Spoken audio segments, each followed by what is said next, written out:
नमस्कार शेतकरी मित्रांनो, मी दिनेश कोळी आणि स्वागत आहे तुमचं आपल्या शानू आई फार्मवर. मित्रांनो, गावरान कुक्कुटपालन करताना आपण अनेकदा पाहतो की आपल्या कोंबड्या किंवा छोटी पिल्ले जमिनीवर पडलेले वाळूचे बारीक कण, मातीचे खडे किंवा विटांचे तुकडे आवडीने टिपत असतात. अनेक नवीन पशुपालकांना प्रश्न पडतो की हे पक्षी दगडधोंडे का खात आहेत? पण ही एक अत्यंत महत्त्वाची नैसर्गिक प्रक्रिया आहे. पक्ष्यांना आपल्यासारखे दात नसतात, त्यामुळे ते अन्न चावून खाऊ शकत नाहीत. ते धान्य किंवा चारा थेट गिळतात. हे गिळलेले अन्न पचवण्यासाठी त्यांच्या शरीरात गिझार्ड नावाचा एक अवयव असतो. पक्षी जे खडे किंवा वाळू खातात ते याच गिझार्डमध्ये जाऊन साठतात. जेव्हा धान्य या भागात पोहोचते तेव्हा गिझार्डचे स्नायू आकुंचन पावतात आणि त्यातील दगडांच्या घर्षणामुळे अन्नाचा अगदी बारीक पिठासारखा लगदा होतो. थोडक्यात सांगायचे तर हे खडे पक्ष्यांच्या पोटातील नैसर्गिक मिक्सर म्हणून काम करतात.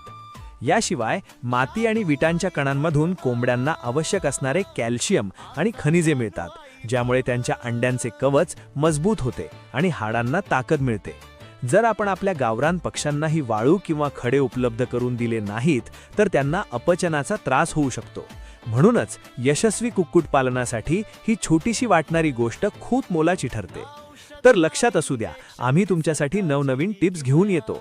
त्यासाठी तुम्ही आपल्या चॅनलला फॉलो नक्की करा. धन्यवाद.